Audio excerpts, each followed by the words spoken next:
Here at Naughty Dog, animation has always been really important to us and has been heavily focused on. And so we knew we wanted to raise the bar of what we're doing and what the industry has been doing as a whole. And one of those things is to really allow the character in the game to show emotion. And so you'll really be able to see that he's showing fear, that he's intimidated, that he's confident, or that he's insecure, that he's determined. And so all of that will come out and just really add a lot more life that wasn't there before in the game. We had three main goals animating this character on this project. One of them was to achieve realistic movement with a really good sense of weight, and the other is fluidity. We wanted him to smoothly go from move to move without popping from state to state the way we see in a lot of other games. And you put those two first goals together and you get really fluid animation. It looks really good, but it's really slow and unresponsive. So the third goal and the most important goal is to get responsiveness. One of the things that makes Drake so lifelike is the sheer volume of animations that we're doing on this game. We're doing about 10 times more than we've ever done in the past, which is huge. I mean, it's a huge step, 10 times the amount of animation.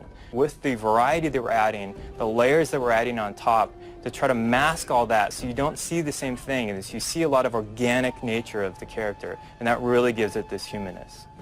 What makes this game truly next-gen has been the focus that we're doing on movement. In the next generation, we've seen a lot of great rendering, great shading, polygon counts are up higher, lighting's looking really good. So we've seen a lot of good-looking games from a rendering perspective, and they all look really good from a still frame, but once you start to see them move, that's when they start to break down. The animation quality hasn't risen to that same level at this point. What we found is that it's Drake's imperfections that make him believable. It's him stumbling, it's him not perfectly landing correctly every time. And so one of the things that we wanted to do with him is make him a kind of an everyman put into an extraordinary situation. And we hope that comes across, that he doesn't do everything perfectly every time. PlayStation 3 really opened up the floodgates for us to achieve the goals that we wanted to with the animation. We need much more CPU power than we've ever had before. And the amount of memory that we have to work with now just really allows us to have the quantity and quality that we need, especially with the layers that we're doing and all the processes that are going on right now.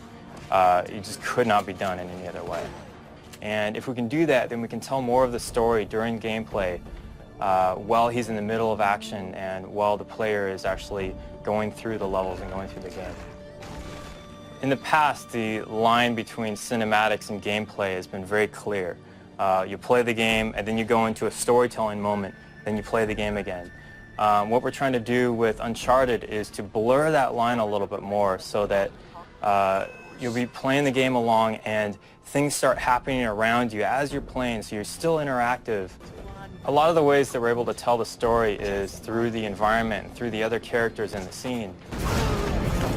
Don't you guys usually just cut off a finger or something? We don't have to cut to a cutscene in order to deliver a line of dialogue or a story or things that we want to portray to kind of lead the character on and lead Drake and the player on to the bigger story that's unveiling. So all that will happen while you're playing the game.